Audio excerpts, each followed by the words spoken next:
ففروا إلى الله إني لكم منه نذير مبين. Kemudian setelah itu penulis rahimahullah menjelaskan tentang wakalah. Kata beliau di sini pembahasan tentang wakalah ya. Wakalah itu bisa di fathah wawunya, wakalah itu yang lebih populer. Bisa juga di kasrah, dikatakan wikala. Dua-duanya boleh. Secara bahasa artinya adalah tafwid. Artinya menyerahkan. Baik. Iya. Dan wakalah itu wakalah di dalam definisinya adalah tafwidu syakhsin syai'an lahu fi'luhu mimma yaqbalu niyabah ila ghairihi liyaf'alahu hala hayatihi. Ini wakalah ya. Jadi wakalah itu adalah menyerahkan sebuah perkara kepada seseorang.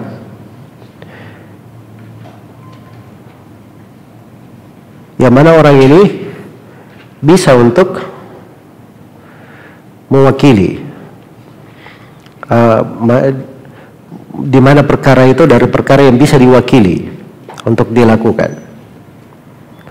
Ya, jadi serahkan itu kepada orang lain agar supaya dia kerjakan di masa dia masih hidup. Itu wakalah namanya. Jadi wakalah, saya ulangi sekali lagi, tafwidhu syakhsin syai'an lahu fi'luhu. Seorang itu mewakilkan kepada orang lain sesuatu pada perbuatan, pada sesuatu yang bisa dilakukan, bisa digantikan di situ. Iya.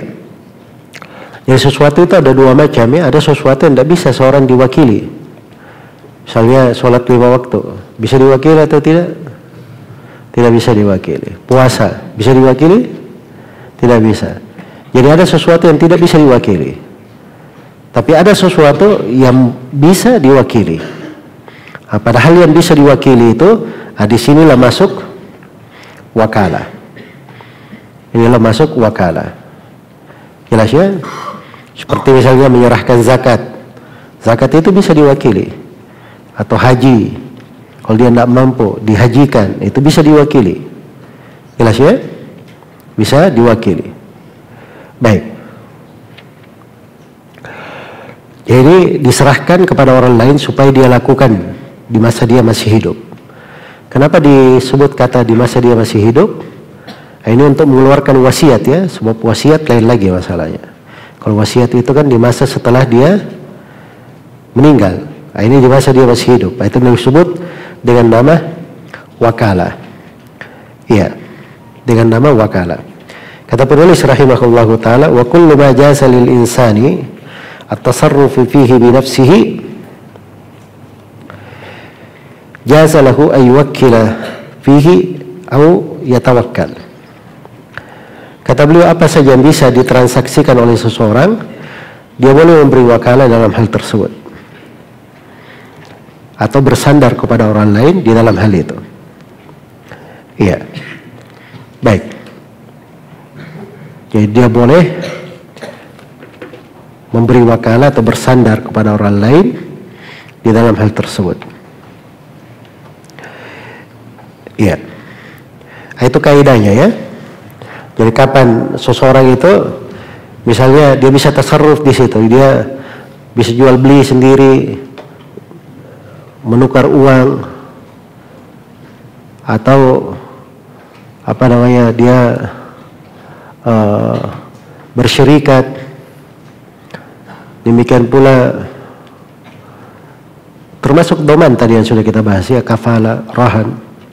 Itu kan dia bisa bertransaksi sendiri. Sepanjang dia bisa transaksi di situ, maka bisa dia wakilkan kepada orang sebagai wakil dari dirinya untuk melakukannya.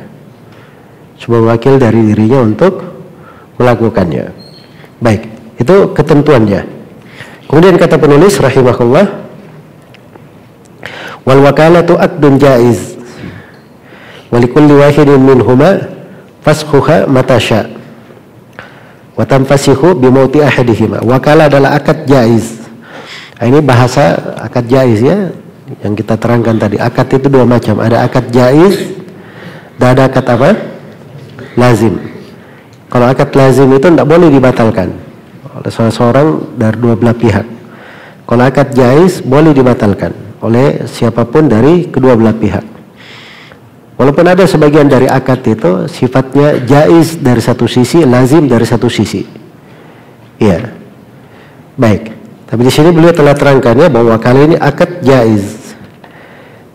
Setiap dari keduanya boleh membatalkan akad tersebut kapan saja dia mau. Kapan saja dia mau. Baik. Kemudian kata beliau, wa tanfasihu bi mauti ahadihima. Wakalah juga batal dengan kematian salah satu dari keduanya. Jadi kalau sudah meninggal misalnya mewakilkan, tidak boleh dia katakan, oh ini saya diwakilkan ini oleh si fulan. Dia sudah meninggal. Hak wakalanya sudah jatuh. Dan ini tidak ada silang pendapat ya di tengah para ulama. Kemudian kata beliau, wal wakil bi ujrah.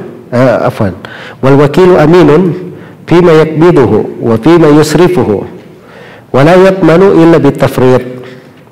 Kata beliau, wakil adalah orang yang dipercayai pada apa yang dia pegang, pada segala transaksi, dan dia tidak membayar dhaman kecuali bila menelantarkan.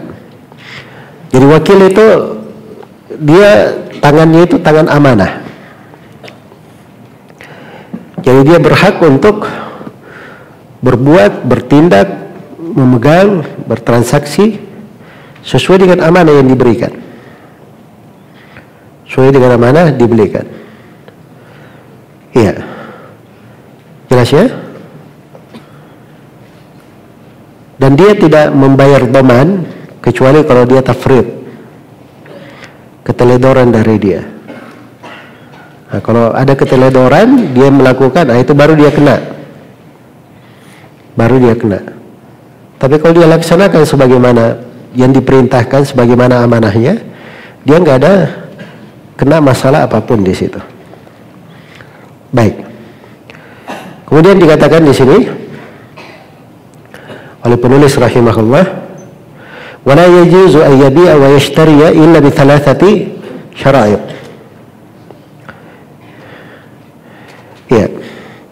Ini juga thalathati, harusnya thalathi diperbaiki itu. Illa bi thalathi syara'i'. Kemudian kata beliau, ya, tidak boleh dia wakil tidak boleh menjual dan membeli kecuali bila terpenuhi 3 syarat. Kecuali bila terpenuhi 3 syarat. Syarat yang pertama, ayyabi'a bi thamanil mithl. Dia menjual dengan harga yang semisal dengannya. Ya. Jual dengan harga yang semisal dengannya. Baik. Kemudian yang kedua, wa yakuna bi naqdil balad. Sebentar. Ayakuna bi naqdil balad. Kemudian dia bertransaksi dengan tunai.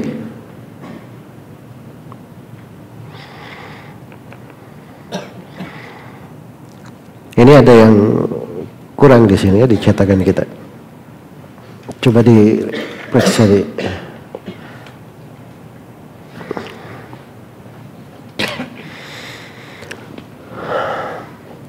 Baik, ayyabiya fi thamanil mithl satu ya. Yang kedua, ayakuna naqdan. Ayakuna naqdan, dia bertransaksi tunai. Itu yang kedua. Terus yang ketiga, binaqdi al-balad. Transaksi sesuai dengan harga penduduk setempat.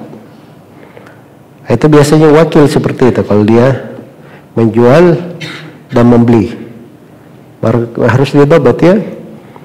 Jadi sekarang dia diwakilkan menjual barang. saya mewakilkan si A menjual buku-buku saya misalnya. Ya, buku itu sudah ada harganya, orang sudah tahu harganya itu kayak gimana. Nah, kalau dia jual sepanjang harga itu nggak ada masalah. Terus yang kedua, dia jual di harga yang biasanya berjalan di negeri itu. Apa dia jual secara tunai dulu? Jangan kena diwakilkan, oh saya punya hak juga, saya cicilkan saja. Nggak boleh dia. Itu perlu izin kalau dia mencicilkan. Jelas ya? Asalnya itu cash dia jual.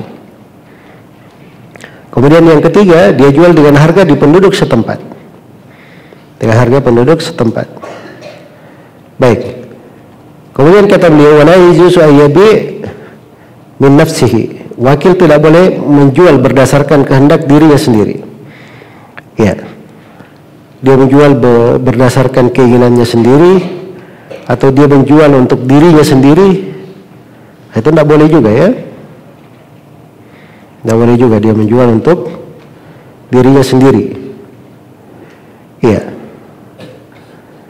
Jadi min nafsihi itu mungkin maksudnya li nafsihi, mungkin dia jual untuk dirinya. Tidak boleh juga dia jual untuk anaknya atau untuk keluarganya, kecuali kalau sudah ada kejelasan daripada apa orang yang mewakilkan. Ya, misalnya diambil harga, saya misalnya kasih baju kepada orang, bajunya itu sudah ada harganya semuanya, 100.000, 150, 200.000. Nah, kalau sudah ada harganya itu jelas.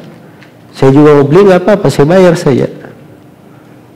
Ya kan harganya sama kalau saya jual sama orang lain, sesuai dengan amanah dia.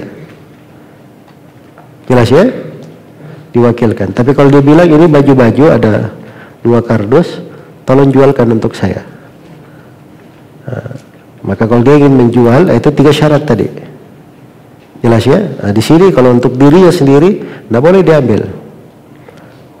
Demikian pula anaknya, mau dia belikan untuk anaknya. Oh, saya jual untuk si fulan 100.000, untuk anak saya jual juga 100.000. Tidak boleh juga. Karena yang menentukan harga itu dia, bukan si pemilik. Jelas ya? Dan itu adalah tempat tuhmah. Nanti ribut nanti si pemilik. Wah, kamu ini karena kamu beli sendiri anakmu, kamu ternyata kasih harga yang murah.